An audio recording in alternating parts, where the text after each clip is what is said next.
उन्हीं महाराज त्रिशंकु के भविष्य में पुत्र हुए और उनका नाम हुआ हरिश्चंद्र। बोले हरिश्चंद्र महाराज की। और अब राजा हरिश्चंद्र की कथा आई है, आप सब लोग प्रेम से सुनिएगा। अभी अभी जो आप और हम चर्चा कर रहे थे,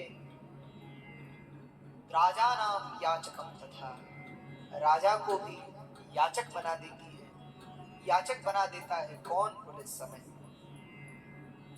कहते हैं पूर्व समय की बात है, एक बार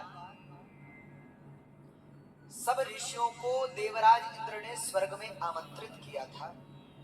वशिष्ठ जी, विश्वामित्र जी और बड़े बड़े महान मुनि स्वर्ग में विराजमान थे, विद्यमान थे। तभी ऋषियों की उस सभा में वशिष्ठ जी विराजमान बैठे हुए थे और वशिष्ठ जी के गले में एक बड़ी सुंदर माला, सोने हीरे मोती की बनी, और उस रत्न जड़ित माला को जब देखा देवताओं ने, तो देवताओं ने कहा महाराज ये माला तो बड़ी सुंदर है। ऋषि मुनि भी पूछने लगे, अब होता ही है, भाई आप कोई सुंदर सा वस्त्र पहन के चले जाओ तो लोग पूछते हैं ना, कहां से लिया महाराज, कितना सुंदर है। तो पूछ लिया वशिष्ठ जी से सब ऋषि मुनियों ने, महाराज ये माला तो बड़ी सुंदर लग रही है, आपके पास कैसे आई? कहते हैं राज देवताओं की उस सभा में ऋषि वशिष्ठ जी ने कह दिया, हरिश्चंद्र समो राजा न भूतो न भविष्यति, सत्यवादी तथा सूरः सूरः परम धार्मिकः। वशिष्ठ जी बोले ये माला मुझे मेरे शिष्य ने दी है। कौन शिष्य महाराज? बोले उसका नाम है हरिश्चंद्र। तब तो ऋषि मुनि देवता बोले, बोले महाराज सुना है हरिश्चंद्र बहुत बड़े सत्यवादी है। तब मुस्कुराकर वशिष्ठ जी बोले, बोले हरिश्चंद्र समो राजा न भूतो न भविष्य, सत्यवादी तथा दाता सूरः परम धार्मिकः। मेरा जो शिष्य है ना हरिश्चंद्र, उस जैसा राजा न कभी हुआ है और न कभी होगा, न भूतो न भविष्य। और महाराज सत्यवादी तथा दाता, उस जैसा सत्यवादी, उस जैसा दानी, और सूरः परम धार्मिक, उस जैसा बलवान और उस जैसा भगवान का भक्त जगत में कोई मुझे दूसरा दिखाई देता नहीं। और महाराज प्रशंसा के पुल बांधने लगे। वशिष्ठ जी प्रशंसा के पुल बांधने लगे। अब जब खूब प्रशंसा करने लगे तो विश्वामित्र जी को ईर्ष्या हो गई, क्योंकि वशिष्ठ जी और विश्वामित्र जी की बनती नहीं, बिल्कुल नहीं बनती। विश्वामित्र जी ने कहा भैया ये दाही तारीफ कर रहा है अपने शिष्य की। तो मन में सोच लिया विश्वामित्र जी ने कि अब तो राजा की परीक्षा ले ही ले, देखे जरा कितना सत्यवादी।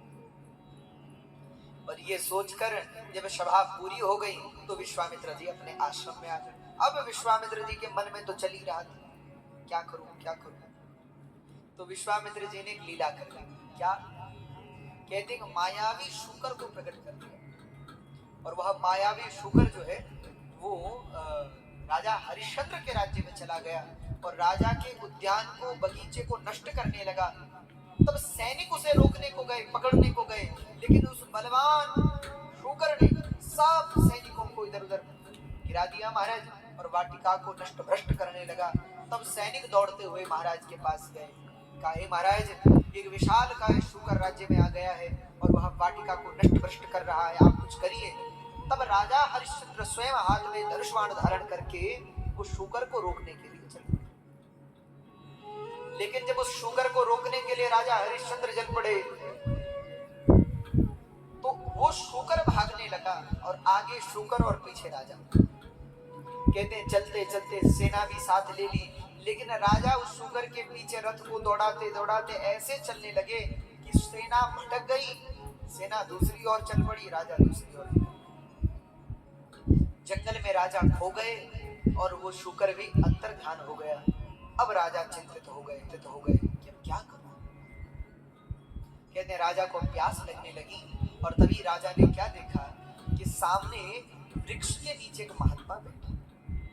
और ये महात्मा कौन है? ये विश्वामित्र जी।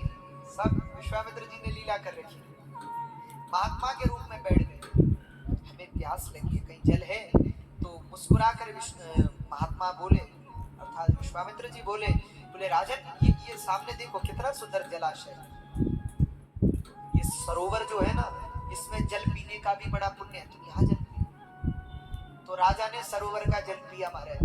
जब तृप्त हो गए तो बैठ गए, पेड़ की छांव में बैठे। राजा थके तो खूब थे, क्योंकि कब से पीछा कर रहे थे शुकर का। तो थके हारे राजा ने जब जल पिया और उस वृक्ष के नीचे बैठे, मंद मंद हवा सुरभि प्रवाहमान हो गई और राजा को बड़ा संतोष हुआ, बड़ी शांति। कहते हैं बैठे हुए थे तो राजा ने पूछ लिया, हे ब्राह्मण देवता, हे महात्मा, आप यहाँ क्यों बैठे?